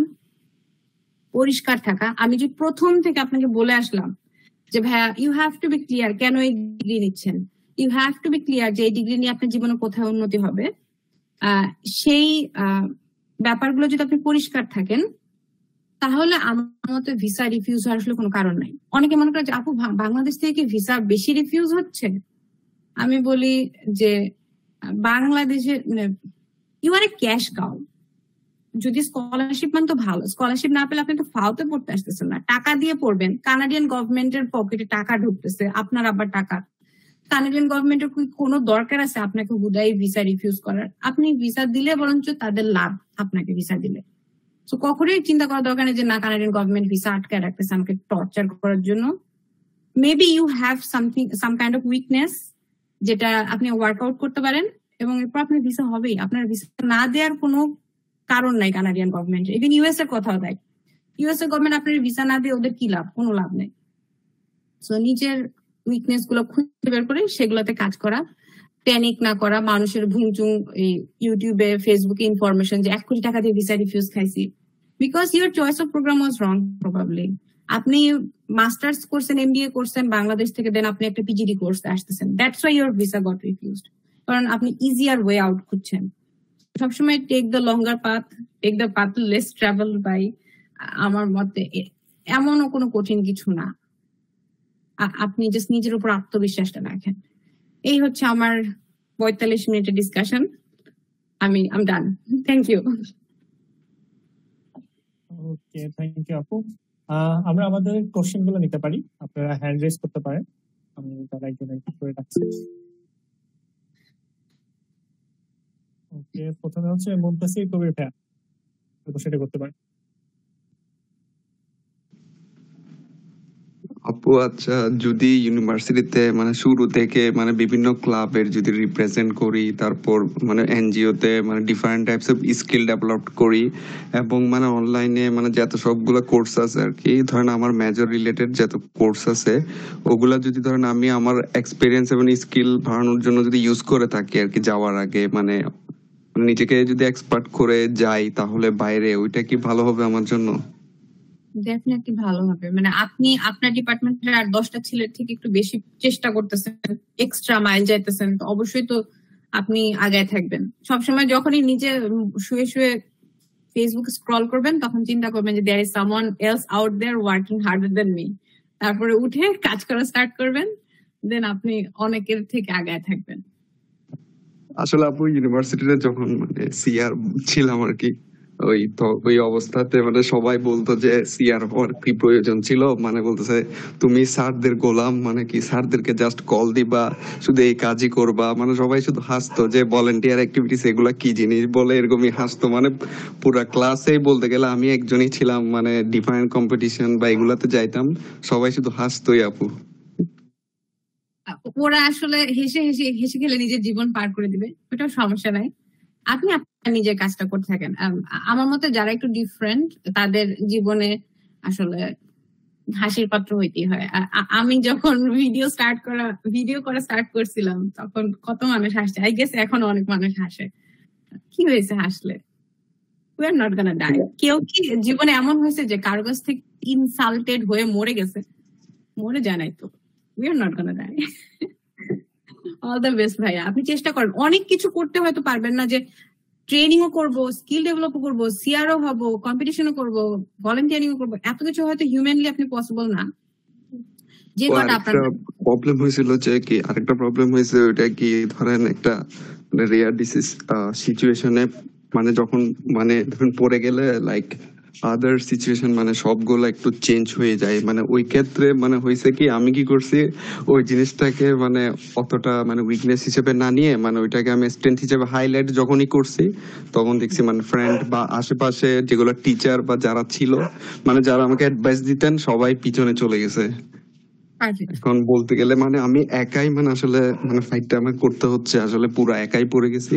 তো এখন ওই ক্ষেত্রে মানে সবসময় স্কিলটা এই জন্য ডেভেলপ করছি যে মানে মানে আমি সবসময় ভাবতাম যে আশেপাশে যারা আছে, কারণ প্রসেসে সবাই হারিয়ে যাবে, ওই জন্যই মানে আমি স্কিল বা এরকম কাজগুলাতেই বেশি ফোকাস করছি আর কি আপু। জি ভাইয়া, লাইফে ফেলিয়ার অবশ্যই থাকবে। আপনি কানাডায় এসে দেখবেন ফেল করতেছেন, তো কি হয়েছে তাতে? থ্যাংক ইউ আপু। এরপর হচ্ছে এমডি সোলাইমান ভাইয়া, আপনি আপনার প্রশ্নটা করতে পারেন। আসসালামু আলাইকুম আপু। আমি বর্তমানে বিবিএ করতেছি ইন্টারন্যাশনাল বিজনেসে। আমি এখন লাস্ট সেমিস্টারে আছি। তো আমাদের এখন দুইটা অপশন আছে, একটা হচ্ছে ইন্টার্নশিপ করা আর একটা হচ্ছে থিসিস করা। তো যদি হায়ার স্টাডিজের জন্য যদি কারো ইন্টেনশন থাকে, সেক্ষেত্রে সে কি ইন্টার্নশিপ করবে না থিসিস করলে বেটার হয়? Difficult question. ইন্টার্নশিপ মেইনলি হচ্ছে যারা কোর্স বেসড স্কিল বেসড মানুষ, তাদের জন্য বেটার। আর thesis is more suitable for the people who wants to choose academia. তো আপনি দেখেন আপনার নিজের ডেস্টিনেশন কোন দিকে, এন্ড সেটা নিয়ে কাজ করেন। আমি আসলে চাচ্ছিলাম ইন্টার্নশিপটা করতে, কারণ আমার সিজিপিএ ওরকম ভালো না, যেহেতু আমি রিসার্চের দিকে অত বেশি ফোকাস করতে চাচ্ছি না। তাহলে আপনি ইন্টার্নশিপই করেন। ইন্টার্নশিপ করে জবে ঢুকে যাওয়ার চেষ্টা করেন, সাবজেক্ট রিলেটেড জবে। তারপরে আস্তে ধীরে অ্যাপ্লাই করলে হয়তো we can hope something positive for you, but we have to be aware যে এই বিজনেস স্টাডিজে স্কলারশিপ পাওয়া ইটস হার্ড, এটা সম্পর্কে অ্যাওয়ার থাকে। Thank you. থ্যাংক ইউ ভাইয়া, থ্যাংক ইউ আপু। অর্ণব চৌধুরী ভাইয়া, আপনি আপনার কোশ্চেনটা করতে পারেন। আসসালামু আলাইকুম আপু, আপু কেমন আছেন? জি ভালো আছে আলহামদুলিল্লাহ। ভাইয়া বলেন কিভাবে হেল্প করবো? আমার হলো যে আমি এইচআর নিয়ে বিবিএ করতেছি চিটাগং ইউনিভার্সিটিতে। আমার এখন লাস্টের দিকে একদম। এখন আপু অ্যাকচুয়ালি আমি আমার যারা টিচার ছিল আমি স্যারের সাথে কথা বলছিলাম, স্যার যে আমার বাইরে যাওয়ার ইচ্ছা আছে, বাট আমি ফাইন্যান্সিয়াল ক্রাইসিসে ছিলাম। তো স্যার বললো যে তুমি একটা কাজ করো, 4-5 বছর একটা জব করো, একটা এক্সপিরিয়েন্স গাদা করে এই করতে ট্রাই করো। বাট সবকিছু মিলে আপু আমি এখানে তো অনেকগুলো বিষয় বিগিনিংটা বুঝতে পারতেছি না যে আমি শুরুটা কোন জায়গা দিয়ে করবো এগুলোর জন্য, মানে ওইটা আর কি। মানে আপনি কিভাবে হায়ার স্টাডিজ এর জার্নিটা শুরু করবেন সেটা আপনি বুঝতে পারতেছেন না, তাই তো? এখানে তো আপু বিষয় অনেকগুলাই, আমি এটাই বুঝতেছি না কিভাবে স্টার্টটা করবো, বিগিনিংটা করবো। ভাইয়া স্টার্ট যেটা করতে পারেন সেটা হচ্ছে যে নিজের সাথে ফার্স্ট কনভারসেশন করেন যে আমি দেশের বাইরে কি পড়বো। অনেকে এটাই জানে না। তো ধরেন আমি মার্কেটিং করবো দেশের বাইরে, and then go for marketing courses. ওই যে বললাম ইউনিভার্সিটিতে, কোন একটা ইউনিভার্সিটি মার্কেটিং ডিপার্টমেন্টে গিয়ে দেখেন যে কি রিকোয়ার করতেছে ওরা, সিজিপিএ কত যাচ্ছে, আইএলটিএস কত যাচ্ছে। 2-4টা নিজে আগে ঘাটেন, শুয়ে শুয়ে যখন ফেসবুক স্ক্রল করেন তখন শুয়ে শুয়ে ঘাটেন যে ইউনিভার্সিটিতে কি কি রিকোয়ার করতেছে। প্রথমে হয়তো একটু হিজিবিজি লাগবে, বুঝবেন না, বাট ধৈর্য ধরে লেগে থাকতে হবে। আমরা কোনো কিছুই ফার্স্টে ভালো পারি না। তো তখন আপনি বুঝবেন যে আপনার কোন কোন নলেজ, কোন কোন স্কিল গ্যাদার করা দরকার। You will have some direction and then সেভাবে স্টার্ট করবেন। একদম প্রথম যে ধাপ এই খোঁজাখুঁজির বাদ দিলে আইএলটিএসটা। এই থ্যাংক ইউ। জিদনি রহমান আপু, আপনি আপনার কোশ্চেনটা করতে পারেন। হ্যালো, আসসালামু আলাইকুম আপু। ওয়ালাইকুম আসসালাম আপু। আপু আমি বাংলাদেশ ইউনিভার্সিটি অফ প্রফেশনালসে পড়াশোনা করছি, ইন্টারন্যাশনাল রিলেশনস এর স্টুডেন্ট। আমার একটু কোশ্চেন ছিল। জি আপু বলেন। আপু আমার কোশ্চেন ছিল আমি আইএলটিএস অর টোফেল কোনটা বেশি প্রিফার করি। আমি জাস্ট কনফিউজড এই দুইটা নিয়ে যে কোনটা বেটার হবে। Either way it's fine. টোফেলটা ইউএসএ তে একটু বেটার ওরা প্রেফার করে, বাট ইউএসএ তে আইএলটিএস ও প্রেফার। আইএলটিএস আর টোফেল দুইটাই খুবই ইউনিভার্সাল। আমার কাছে আইএলটিএসটা ইজিয়ার মনে হয়েছিল, কারণ আইএলটিএস এর স্পিকিং টেস্টটা হচ্ছে একটা মানুষের সাথে গিয়ে কথা বলার সুযোগ আছে। আমি মানুষের সাথে কথা বলা প্রেফার করি instead of talking in front of a computer. Computer based পরীক্ষা হয় টোফেলে, আর IELTS a computer based R writing paper based দুই ধরনেরই আছে। আমি পেপার বেসড প্রেফার করতাম দেখে আমি আইএলটিএস আসছি। আপনি দুইটা এক্সপ্লোর করেন, কারিকুলামটা কেমন, যেটা আপনার কাছে ইজিয়ার মনে হবে সেটা চুজ করবেন। দুটোই সমান। ওকে আপু, থ্যাংক ইউ। আপু আমাদের একটা কমেন্টে কোশ্চেন আছে, madam, if I stuck with one non-profitable organization and focus on it, or join 2+ organization, which one will create a positive impact for scholarship? আচ্ছা, if I stuck it with one non-profit organization, focus on it, join with 2+ organization. It depends on what kind of work are you doing. আপনি non profit অর্গানাইজেশনের নামে তো আর আপনি scholarship পাবেন না। আপনি the quality of work you are doing, আপনি মানুষের জীবনে কি ইম্প্যাক্ট ফেলতেছেন, আপনার অর্গানাইজেশনে আপনি কি ইম্প্যাক্ট ফেলতেছেন, এই জিনিসগুলা দেখেন যে কোনটা আপনার সাথে বেশি অ্যালাইন করতেছে, সেভাবে হয়তো আপনি ডিটারমিন করতে পারেন। থ্যাংক ইউ আপু। জান্নাতুল মাওয়া আপু, আপনি আপনার কোশ্চেনটা করতে পারেন। ভাইয়া যারা কোশ্চেন করে ফেলছেন, সরি আপু একটু, তার হচ্ছে হাতটা নামিয়ে ফেললে আই গেস যে মডারেট করতেছে তার জন্য সুবিধা হবে, নতুন কোশ্চেন যারা করছে তাদের খুঁজে বের করা। হ্যাঁ, জান্নাতুল মাওয়া। আসসালামু আলাইকুম আপু। আপু আমার একটা কোশ্চেন ছিল যে আমরা এজেন্সি ছাড়া কিভাবে ইউনিভার্সিটি গুলোতে অ্যাপ্লাই করতে পারবো? আপনি ইউনিভার্সিটি অ্যাপ্লাই করা খুবই সহজ। ইউটিউবে ফেসবুকে যদি আপনি অ্যাকাউন্ট খুলতে পারেন নিজে নিজে, তাহলে আপনি ইউনিভার্সিটিতে অ্যাপ্লাই করতে পারবেন। ইউনিভার্সিটিতে জাস্ট ধরেন ইউনিভার্সিটি অফ অ্যালবার্টায় গেলাম, বিশাল বড় করে একটা বাটন দেয়াই থাকে, apply now, I am ready to apply. ওটাতে ক্লিক করবেন একটা পোর্টালে আপনাকে অ্যাকাউন্ট খুলতে বলে, লগ ইন করতে বলে, যেভাবে আমরা পাসওয়ার্ড আর ইমেল অ্যাড্রেস দিয়ে যে কোনো জায়গায় একটা অ্যাকাউন্ট খুলি সেরকম। দেন অ্যাকাউন্ট খুলবেন। অ্যাকাউন্ট খোলার আগে আপনার মেক শিওর করতে হবে যে ওই ইউনিভার্সিটিতে অ্যাপ্লাই করার জন্য আপনি এলিজিবল কিনা, আপনার সিজিপিএ, আপনার আইএলটিএস, আপনার অন্যান্য যা যা রিকোয়ারমেন্ট থাকে ওগুলোকে ফুলফিল হচ্ছে কিনা। এন্ড দেন পোর্টালে আপনি অ্যাকাউন্ট খুলবেন। It's very easy, it takes like 2 minutes. আপনাকে হয়তো একটা কনফার্মেশন ইমেল পাঠাবে আপনার ইমেলে to verify you, and then ঢুকবেন আলবার্টায়। ঢুকে যা যা ডকুমেন্টস আপলোড করার কথা, এসওপি, এলওআর বা আপনার ট্রান্সক্রিপ্ট, রাইটিং স্যাম্পল, ওগুলো জাস্ট কম্পিউটার থেকে নিয়ে আপলোড করে দিবেন, and then submit, and then pay your application fee. Usually এটা $100 থেকে $150। ওকে আপু, থ্যাংক ইউ। কোনো সমস্যা নেই, প্র্যাকটিক্যালি নিজে ঘাটাঘাটি করেন আপু, it's not hard at all. এই জিনিসটা এজেন্সি কুক্ষিগত করে রাখে ওদের নিজেদের কাছে, যে ভাবে মানুষ নিজে পারবে না, বাট ইটস ভেরি ইজি। আচ্ছা আপু, মনে হচ্ছে আর কোনো কোশ্চেন নেই। ইট ওয়াজ আ ভেরি thoroughly detailed একটা সেশন। একটা কোশ্চেন মেবি আসছে। I have done my master's in management. I'm interested in coding.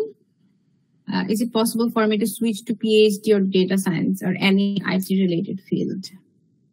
আপনি আগে ইউনিভার্সিটি গুলাকে ইমেল করেন যে আমার MIM এর ডিগ্রি আছে, আমি কাজ করতেছি, আমি ডেটা সায়েন্স রিলেটেড কোর্সে আসবো, আপনাদের কি কোনো স্পেশাল রিকোয়ারমেন্ট আছে কিনা, বা এমআই এলিজিবল।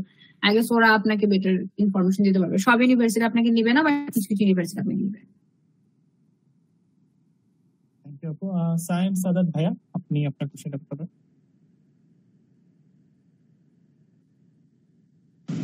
আসসালামু আলাইকুম আপু। ওয়ালাইকুম আসসালাম ভাইয়া।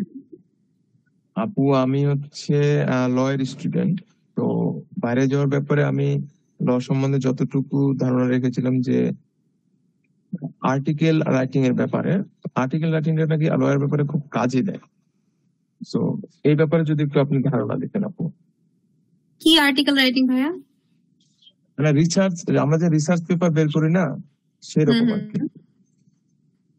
এখন ল এর মানুষরা ডিরেক্ট লিগ্যাল প্র্যাকটিসের জন্য বিদেশে, অ্যাটলিস্ট নর্থ আমেরিকা আমি খুবই রেয়ার দেখি।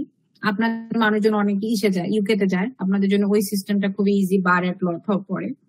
বাট আপনি যদি ওই দিকে না যাইতে চান, আপনি যদি রিসার্চের দিকে আসতে চান, তাহলে আপনি যেটা করতে পারেন, আপনি যদি পাবলিশ নাও করেন, আর্টিকেল লিখেন যে বাংলাদেশের কোন একটা সমস্যায় লিগাল পার্সপেক্টিভ থেকে, হিউম্যান রাইটস এর পার্সপেক্টিভ থেকে জিনিসটা কেমন হতে পারে, সেই জিনিসটা চিন্তা ভাবনা করে একটা পেপার আপনি লিখেন।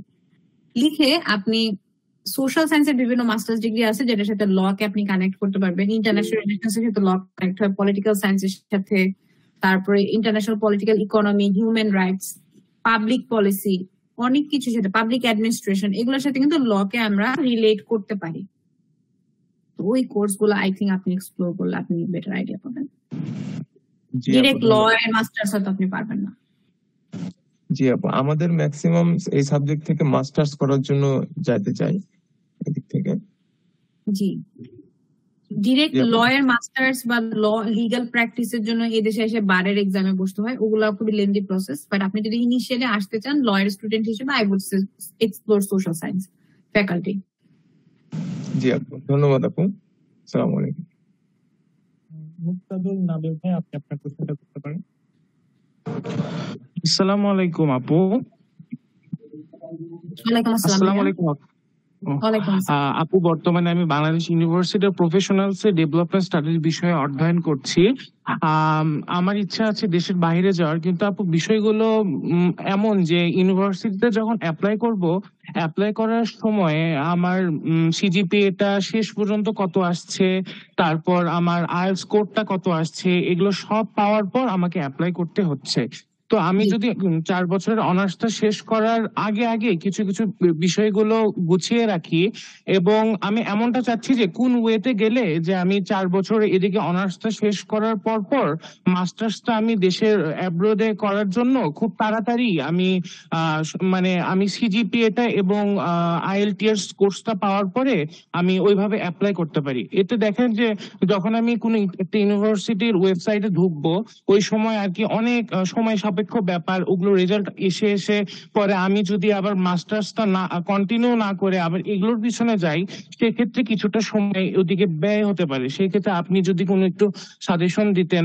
আর আপু, আমরা যে মাস্টার্সটা করতে যদি যাই, সেই ক্ষেত্রে অনেক সময় আমাদের অনেক প্রফেসরদের মানে তত্ত্বাবধানে থাকতে হয়। সেখানে অনেক প্রফেসররা 100% বা অনেক ইউনিভার্সিটি গুলো 100% স্কলারশিপও দেয়, কারণ অনেক ব্যয়বহুল হয়ে যায়। যদি আমরা ওইখান থেকে একটু টিউশন ফিস গুলো কমাতে পারি, সেক্ষেত্রে আমাদের জন্য একটু মানে সাশ্রয় আর কি হয়। সেক্ষেত্রে কোন কোন কাজগুলো করতে পারলে আমি অন্যদের থেকে একটু বেশি প্রায়োরিটি পাবো, বা অন্যান্য ইউনিভার্সিটি তো আমাকে একটু বেশি প্রায়োরিটি দিতে পারে? থ্যাংক ইউ আপু, এইটুকুই কোশ্চেন ছিল। আমি যেটা বলবো সেটা হচ্ছে যে 7 সেমিস্টারের রেজাল্ট দিয়ে ইউনিভার্সিটিতে অ্যাপ্লাই করা যায়। আপনি 7টা সেমিস্টারে সিজিপিএ যদি আপনার ধরেন 3.4 হয়, এই 3.4 সিজিপিএ দিয়ে আপনি ইউনিভার্সিটিতে even without your final result, honours final year result, আপনি অ্যাপ্লাই করে দিতে পারবেন। তো এটা হচ্ছে একটা বুদ্ধি। আমি নিজে এই কাজটা করছিলাম। আমার রেজাল্ট আসছে হচ্ছে মার্চ মাসে ঢাকা ইউনিভার্সিটি। আর ভাই আপনি কাইন্ডলি একটু মিউট করেন, নয়েজ আসছে। Thank you. তো আমি যেটা বলতেছিলাম সেটা হচ্ছে যে আমি আমার ঢাকা ভার্সিটির রেজাল্ট আসছে হচ্ছে মার্চ মাসে, কিন্তু আমার অ্যাপ্লিকেশনের ডেডলাইন ছিল জানুয়ারি। তো আমি 7 সেমিস্টার রেজাল্ট দিয়ে অ্যাপ্লাই করে দিছি। সো এটা একটা বুদ্ধি হইতে পারে। যদি আপনার ইউনিভার্সিটিতে রিকোয়ার্ড থাকে যে ইউনিভার্সিটি অফ অ্যালবার্টায় অ্যাপ্লিকেশন করার জন্য মিনিমাম সিজিপিএ রিকোয়ারমেন্ট ইজ 3, আপনার আপ টু 7 সেমিস্টার রেজাল্ট যদি 3 এর উপরে থাকে, you are good to go. তো এটা দিয়ে আপনি করে ফেলতে পারেন। আপনি 8 সেমিস্টারে বসে আইএলটিএস দিবেন, রেজাল্ট হওয়ার আগে অ্যাপ্লাই করে দিবেন, শেষ। আর একটা কোশ্চেন, যেন ভাইয়া কি করলো, যাচ্ছে স্কলারশিপের জন্য আপনি কি কি করতে পারেন যেটাতে আপনি অন্যদের থেকে এগিয়ে থাকবেন। আমি এইবার বিউপির 2-3টা স্টুডেন্ট দেখছি স্কলারশিপ নিয়ে যাচ্ছে, ওদের প্রত্যেকের রিসার্চ প্রোফাইলটা ভালো। আমার মতে বিউপির আইআর, বিউপির ডেভেলপমেন্ট স্টাডিজ এর স্টুডেন্টরা আমাদের থেকে অনেক ভালো রিসার্চ বা ফ্যাকাল্টির কাছ থেকে হেল্প পায়। ফ্যাসিলিটিটা ভালো আপনাদের, ইউটিলাইজ দ্যাট। আপনাদের টিচার আমাদের টিচারদের থেকে অনেক বেশি ফ্রেন্ডলি। ওদেরকে একটু অ্যাপ্রোচ করেন যে স্যার আমি এই জিনিসটা নিয়ে একটু কাজ করবো, এই জিনিস নিয়ে আমি একটা পেপার লিখবো, বা আমি একটা পেপার লিখবো, আমি কোনো আইডিয়া পাইতেছি না, আমাকে একটু বুঝান যে কি নিয়ে লিখতে ভালো হয়, কারণ আমি দেশের বাইরে আলটিমেটলি আমার পড়তে যাওয়ার ইচ্ছা। আই থিঙ্ক নিজে একটু পোক করলে প্রথমে আপনার এখন অনেক ফ্রাস্ট্রেটেড লাগতেছে, বাট আই থিঙ্ক আপনি আস্তে আস্তে বুঝতে পারবেন। থ্যাংক ইউ আপু, অসংখ্য ধন্যবাদ। আপনার ভিডিও গুলো দেখি মাঝে মাঝে আসে, আপনাকে এরকম ভাবে চিনতাম না। আজকে যখন ওয়াইসি থেকে আমাকে বলা হলো যে আপু অ্যাড হবে, আপনার নাম দিয়ে সার্চ দেখলাম যে আপুকে তো আমি মাঝে মাঝে ভিডিওতে দেখতাম। আসলে খুব ভালো লাগছে আপু আপনার সাথে কথা বলে। থ্যাংক ইউ আপু। কোনো সমস্যা নেই ভাই, ইউর ওয়েলকাম। তারপরে কয়েকটা কোয়েশ্চেন চ্যাটে আসছে, আমি একটু দেখি। আদাব আপু, currently I am pursuing BSc in mechanical engineering. চলে এলো। ওই after graduation, I want to do job in Bangladesh for 1 to 2 years. Is it possible to pursue masters in Canada with job experience? Definitely ভাইয়া। আমি একটু আগে একটা ভাইয়ের কথা আপনারা বললাম, ওনার 7-8 বছরের জব এক্সপিরিয়েন্স ছিল এই মেকানিক্যালিটি, এবং উনি খুব ভালো স্কলারশিপ পাইছে। সো মেক শিওর যেখানে চাকরি করেন ভালো জায়গায় সাবজেক্ট রিলেটেড চাকরি করেন এবং পারফর্ম ওয়েল, ঝুঁকি চাকরি করেন না আর কি। আপনাকে কি ইমেইলে এসওপি দেয়া যাবে? একটু দেখে দিবেন যে আমার এসওপিটা কেমন হয়েছে। আমি আমার টু ডু লিস্ট আপনাকে দেখাই। This is my to do list. আজকে এই যে স্ক্রল করে শেষ হচ্ছে না, এতগুলো এসওপি এখনো পেন্ডিং হয়ে আছে। আমাকে নক দেন, I will try, I can't promise. আপু রিসার্চ ব্যাকগ্রাউন্ড, সরি ভাইয়া এর আগে একটা কোশ্চেন চলে গেছে যে what is the hardest part in scholarship process, SOP, LOR না ভিসা? ভাই আবার একটু করেন তো কোশ্চেনটা। What is the hardest part in scholarship process you faced, such as SOP, LOR, visa? LOR, কারণ আমার প্রফেসর আমাকে অনেক ঘুরাইছে আর সবকিছু আমার হাতে ছিল। আমি খুবই কন্ট্রোল ফ্রিক মানুষ, I like to have control. যে জিনিস আমার কন্ট্রোল আছে সেই জিনিসের জন্য আমি আমার জীবন দিয়ে দিতে পারি, বাট এই জিনিসটা আমার হাতে ছিল না। আমার প্রফেসর না দিলে আমি ওনার কাছে ধরা। I hate that kind of situation যেখানে আমার মানুষের উপর মুখাপেক্ষী থাকতে হচ্ছে। এলওআর আদারওয়াইজ ওগুলো হার্ড ছিল, এসওপি হার্ড ছিল, ভিসা হার্ড ছিল, কিন্তু আমি 3 দিন না ঘুমে আমি কাজটা করছি। কিন্তু এখানে তো আমি 3 দিন না ঘুমাইলে কোনো লাভ হচ্ছিল না। এরপরে কোয়েশ্চেনটা কি ভাইয়া? তো একটা কোশ্চেন ছিল যে এসে রাইটিং নিয়ে যদি কিছু বলতেন, যে অ্যাপ্রোপ্রিয়েট এসে রাইটিং নিয়ে কেমন লেখা যায়। এইটার ব্যাপারে আপনার সবচেয়ে ভালো ফিডব্যাক দিতে পারবে আপনার ডিপার্টমেন্টের যে টিচারের সাথে আপনার সম্পর্ক ভালো সেই টিচার। কারণ আমার আইআর এর আইআর এর এসে আর একটা মেকানিক্যালের ছাত্রর এসে কিন্তু এক হবে না।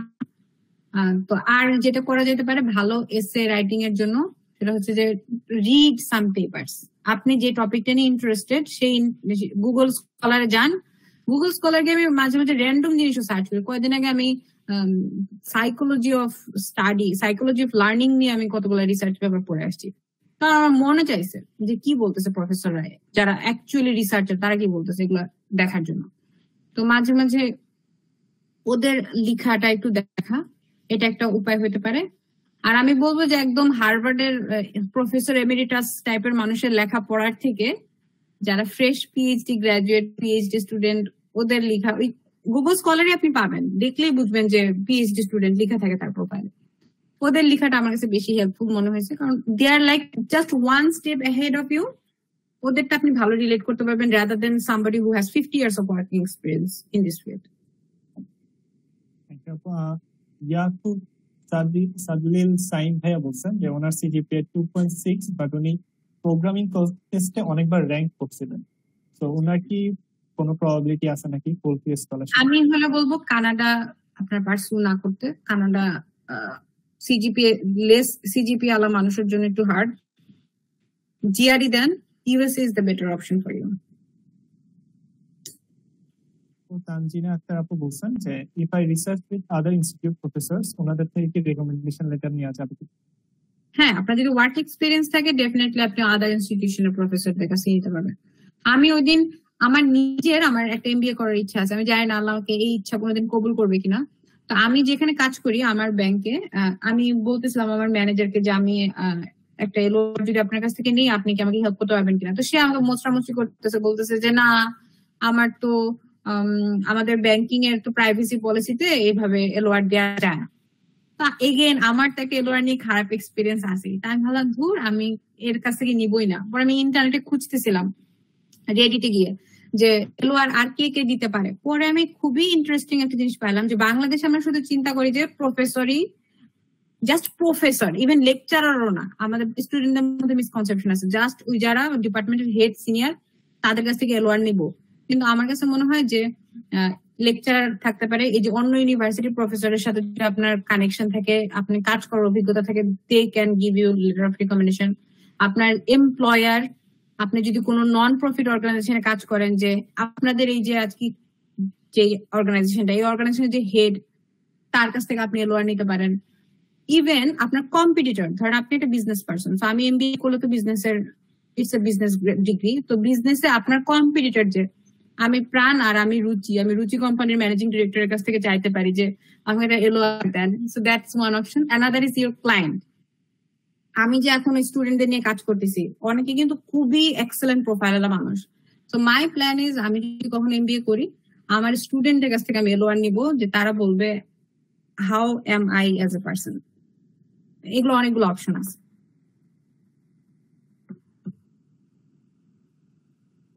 এরপরে কোশ্চেন, রিসার্চ ব্যাকগ্রাউন্ডে কতটা হাই বা ভালো লাগবে? কোশ্চেনটা বুঝিনি আমি। What is the best place? আচ্ছা, তানজিন আক্তার কোশ্চেন করছে if I research with other institution, এটা অ্যান্সার করা হয়েছে। তারপর Shakib Khan, what is the best place to publish article? আচ্ছা, এটা আপনি university journal is the easier way. আপনি বিউপিতে পড়লে বিউপির প্রফেসরের সাথে কথা বলেন, বিউপির খুব সম্ভবত জার্নাল আছে, বিউপির জার্নাল ইজিলি পাবলিশ করা যেতে পারে। আপু রিসার্চ ব্যাকগ্রাউন্ড কতটা হাই বা ভালো লাগবে? আপু রিসার্চ ব্যাকগ্রাউন্ড কতটা হাই বা ভালো লাগবে? দুইবার আসছে কোয়েশ্চেনটা। ভাই আপনি কতটা ভালো করতে পারেন সেটা হচ্ছে কথা। এখন যদি মনে করেন আপনি ইম্প্যাক্ট ফ্যাক্টর 5 আলা একটা জার্নালে পাবলিশ করেন, of course this is great, but can you do that? No, for probably no for now. আপনি চেষ্টা করেন আপনার লেভেল থেকে সবচেয়ে ভালো যদি পাবলিশ করতে পারেন। এগেন আমি বলছি, পাবলিশ করাটাই জরুরি না, আপনি পেপারটা যে লিখছেন দ্যাটস মোর ইম্পর্টেন্ট। তো ভালো একটা পেপার লেখার চেষ্টা করেন, আল্লাহ যদি কপালে পাবলিশিং রাখে পাবলিশ করবেন, না রাখলে নাই। প্রিডেটরি জার্নালে পাবলিশ করার থেকে পাবলিশ না করা ভালো। বাট যেই পেপারটা লিখবেন প্রফেসরের কাছ থেকে হেল্প নিয়ে হোক, যে কপি না করে ভালো অথেন্টিক ডেটা দিয়ে পেপার লেখার চেষ্টা করেন। আপু আপনার লিঙ্ক জি ভাইয়া বলেন। ফাতেমাতুল জান্নাত ঐশী আপু একটা কোশ্চেন করতে চাচ্ছেন, উনি আপনাকে।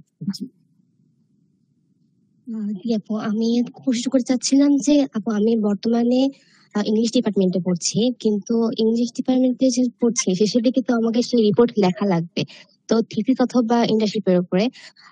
আমি একটু ইন্টার্নশিপের দিকে বেশি যেতে চাচ্ছিলাম, কিন্তু আমাদের ডিপার্টমেন্টে হয় কি যে ওনারা বিশেষ করে ইন্টার্নশিপ না করে থিসিস লেখার প্রতি একটু বেশি ফোকাস করতে বলে আমাদেরকে। তো আমি যদি আগে থেকে কোনো প্রকারের জবে যদি ঢুকে যদি তাদেরকে দেখাতে পারি যে হ্যাঁ আমার ইন্টার্নশিপ অলরেডি আছে, তো তাহলে আমাকে তো ইন্টার্নশিপের জন্য কেউ বাধা দিতে পারবে না যে তুমি কেন অলরেডি হচ্ছে ইন্টার্নশিপ করে ফেলতেছো বা হচ্ছে থিসিস করলা না কেন। তো আমি চাচ্ছিলাম যে হচ্ছে গিয়ে আমাকে একটু কিছু সাজেশন দিতেন যে আমি কোথায় কোথায় হচ্ছে গিয়ে ইন্টার্নশিপ করতে পারি ইংলিশ মানে ইংলিশ মেজরটা নিয়ে। আপনি এখন ইংলিশ ডিপার্টমেন্টের মানুষ যে কোথায় ইন্টার্নশিপ করে কি টাইপের কাজ করে সেটা তো আমি আসলে বলতে পারবো না। এটা আই থিঙ্ক আপনার ডিপার্টমেন্টের সিনিয়র বা আপনার ডিপার্টমেন্টের টিচারদেরকে জিজ্ঞেস করলে আপনি বেটার আইডিয়া পাবেন, কারণ ইংলিশ ডিপার্টমেন্ট তো আমি ফ্যামিলিয়ার না এই ডিপার্টমেন্টের সাথে। কারণ আপু আমাদের যারা ডিপার্টমেন্টের যে ফ্যাকাল্টিরা আছেন ওনারা সবচেয়ে বেশি আমাদেরকে থিসিসের দিকে বেশি ফোর্স করে, আর যারা সিনিয়ররা যারা আছেন তারা খুব কম সংখ্যায় যারা আছে তারা ইন্টার্নশিপ করছেন, তারাও বেশিরভাগ হচ্ছে থিসিস করতেছে। তো আমি দুই দিকে আর কি খুব কনফিউজ যে কোথায় যাবো আসলে। কয়েকজনের সাথে সিনিয়রদের সাথে কথা বলে দেখেন যে ইন্টার্নশিপ যে করতে নিষেধ করে, থিসিস যে করতে বলে, is there any logical reason for that? এমনও তো হইতে পারে যে ইউ আর রং, দুনিয়ার সবাই যেটা করতেছে মেবি দে আর রাইট। তো নিজে একটু ডিসিশন নেন যে ওরা যদি থিসিস করে কেন করতেছে, আর আপনার যদি একেবারে প্যাশন না থাকে তাহলে সিনিয়র খুঁজে বের করে আই থিঙ্ক কথা বললে আমার থেকে সে বেটার আপনাকে সাজেশন দিতে পারবে।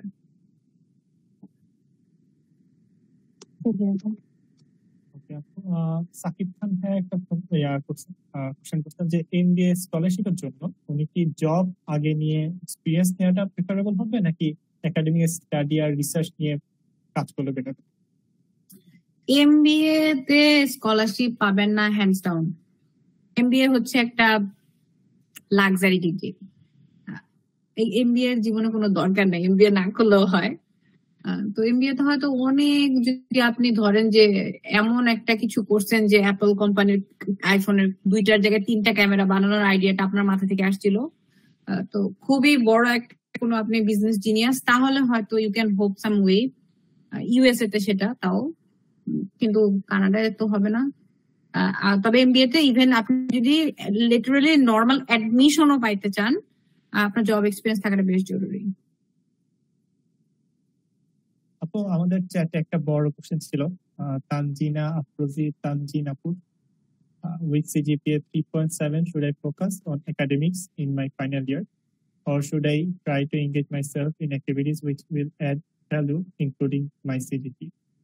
Mentioning I am not good at multitasking yet, I always try to be a perfectionist in what I am doing, and for public administration, Canada or USA, which one would be good? আপনার সিজিপিএটা খুব ভালো আছে আপু।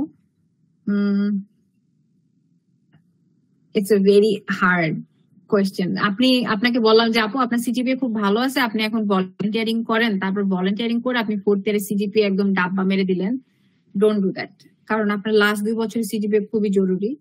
যদি আপনার মনে হয় যে আপনি মাল্টিটাস্কিং পারতেছেন না, ভালো কথা, মাল্টিটাস্কিং করার দরকার নেই, পড়াশোনাই করেন, একটা পেপার কিছু লিখতে পারেন কিনা, রিসার্চ এক্সপিরিয়েন্স গ্যাদার করতে পারেন কিনা ওটা দেখেন, আর ভলান্টিয়ারিং এর দিকে যাওয়ার দরকার নাই আমি মনে করি। আর পাবলিক এর জন্য কানাডা ইউএসএ দুইটাই ভালো। ইউএস এর প্যারাটা হচ্ছে যে আপনি যদি থেকে যাইতে চান তাহলে US is not the best option for arts graduates. আপনি অনলি 1 বছরের ওয়ার্ক পারমিট পাবেন, 1 বছরের মধ্যে এমন চাকরি খুঁজে বের করতে হবে যে চাকরি আপনাকে স্পন্সর করতে রাজি, এটা একটু কঠিন।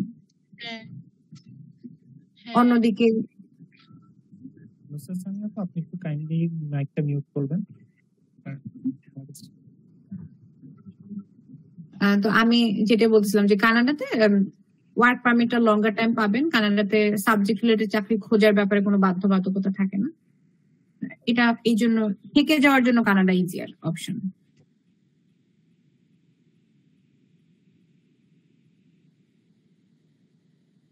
তারপর do I study abroad for an MBA as a student with a CSE background?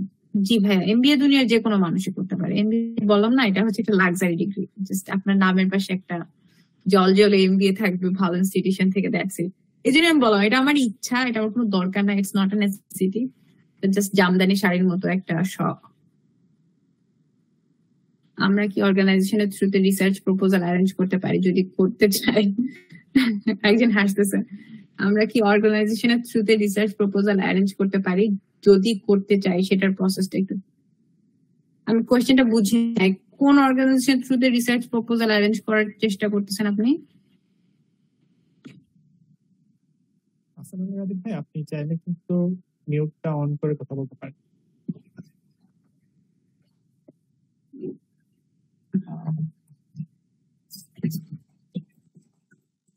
Hello, আসসালামু আলাইকুম ম্যাডাম। তো আমার ওয়ালাইকুম কোশ্চেনটা জি আমার কোশ্চেনটা ছিল যে মানে অনেক অর্গানাইজেশন আছে, যেমন হচ্ছে আমরা হচ্ছে যারা হচ্ছে এগ্রিকালচার স্টুডেন্ট আছে তাদের জন্য হচ্ছে, যারা অ্যাকুয়াকালচার পড়ে তাদের জন্য হচ্ছে ওয়ার্ল্ড ফিশ হচ্ছে রিসার্চ অ্যাসিস্ট্যান্ট নিয়োগ দেয়, অথবা হচ্ছে তাদের বিভিন্ন প্রজেক্ট থাকে। তো ওই সব প্রজেক্টে তারা হচ্ছে মানে কিছু ফিল্ড লেভেলের কাজ করার জন্য মানুষদের খুঁজে। তো ওইসব আর কি ওয়ার্ক গুলা আমরা কিভাবে করতে পারি আর কি, অর্গানাইজেশন কি কি আছে আর হচ্ছে প্রসেস গুলা যদি একটু জানতে চাচ্ছিলাম। অর্গানাইজেশন তো এগেন এগ্রিকালচার অর্গানাইজেশনের খোঁজ তো আমি করি না আমার পার্সোনাল লাইফে, তো আমি হয়তো জানবো না। বাট আপনি এগেন যে আপনার নেটওয়ার্কিং করার চেষ্টা করতে পারেন যে আপনার ডিপার্টমেন্টে কি কেউ এই ধরনের কাজ করতেছে কিনা, বা টিচারদের সাথে রিচ আউট করা, গ্রাজুয়েটস অলরেডি হয়ে গেছে অ্যালামনাই, তাদের সাথে একটু রিচ আউট করা। বাট যদি এই কাজটা আপনি করতে পারেন, this is gonna be excellent for you. কারণ যে কোনো ধরনের রিসার্চ এক্সপিরিয়েন্স, আপনি যে মাঠে গিয়ে কামলা দিচ্ছেন তাও ভালো, ওইটাই আপনার প্রোফাইলে একটা ভ্যালু অ্যাড করবে অ্যাজ এ রিসার্চ এক্সপিরিয়েন্স হিসাবে। আর যে জিনিসটা আমি বলতে যাচ্ছিলাম ভুলে যাচ্ছি, আমার মনে পড়তেছে না। সেটা হচ্ছে যে আপনি কোন একটা অর্গানাইজেশনের আন্ডারে ধরেন কাজ করলেন। আমি এগ্রিকালচারের কথা জানি না, আমি আইআর এর কথা জানি। ধরেন অক্সফার্ম আছে বা কেয়ার বাংলাদেশ আছে, আমাদের সাথে রিলেটেড ফিল্ড, রেলেভেন্ট ফিল্ড। অক্সফার্মের হয়ে আপনি কোন একটা রিসার্চ করলেই যে সেই অক্সফার্মের ডেটা আপনাকে ইউজ করতে দিবে আপনার ইউনিভার্সিটি অ্যাডমিশনের সময়, it's not always true, because research data usually these are confidential documents. তো এই জিনিসটা সম্পর্কে অ্যাওয়ার্ড থাকা, আপনি যদি কাজ করেন অক্সফার্মের হয়ে, কেয়ার বাংলাদেশের হয়ে, কোন রিসার্চ অর্গানাইজেশন হয়ে, আপনি ওইখান থেকে রিসার্চটা শেখার চেষ্টা করেন। That's everything that you are going to get from that organization. But নিজের রিসার্চ পেপার হয়তো নিজের রিসার্চ প্রপোজাল নিজেরই লেখা লাগবে। জি ম্যাম, থ্যাংক ইউ আর কি বুঝাইতে পারছি। থ্যাংক ইউ ভাইয়া ফর আপনার কোশ্চেনের জন্য অনেক অনেক ধন্যবাদ। আপু, আমাদের মনে হয় আর কোনো কোশ্চেন নেই আপু, তাহলে আমরা শেষ করতে পারি। তো একটা অসাধারণ সেশন ছিল। আমি নিজে আসলে হায়ার স্টাডি নিয়ে অত টেনশন করিনি, বাট আপনার কথাবার্তা শুনে আমার নিজে খুব মোটিভেট ফিল হচ্ছে।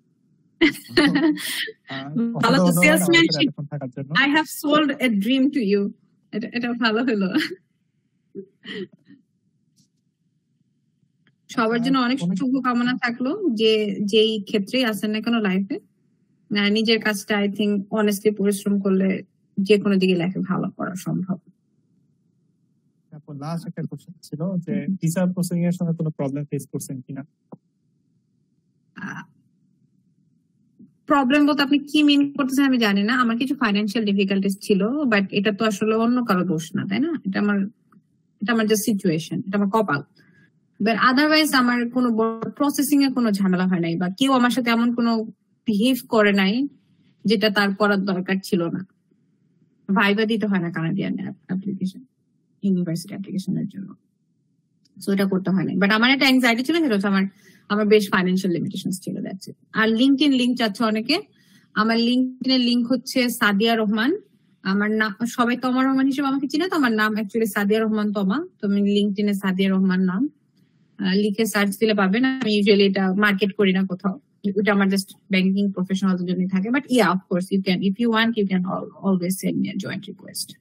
আমরা হচ্ছে যে আপুর যত সোশ্যাল মিডিয়া লিঙ্কস আছে ওটা আমরা অ্যাপ্লিকেশন পোস্টে দিয়ে দিব, আপনারা ওখান থেকে থ্যাংক অ্যাড ইউ। করে নিতে পারবেন ইনশাআল্লাহ। তো ধন্যবাদ সবাইকে, পার্টিসিপেন্টদেরকে এত স্বতঃস্ফূর্তভাবে অংশগ্রহণ করছেন। ম্যাম আপনাকে অসংখ্য ধন্যবাদ আমার সাথে এতক্ষণ সময় দেওয়ার জন্য। আবার আপনাদের সাথে ইনশাআল্লাহ আবার কোনো আয়োজনে দেখা হবে। ভালো থাকবেন ভাইয়া, দোয়া থাকলো সবার জন্য। আল্লাহ হাফিজ। Thank you. আল্লাহ হাফিজ। আসসালামু আলাইকুম।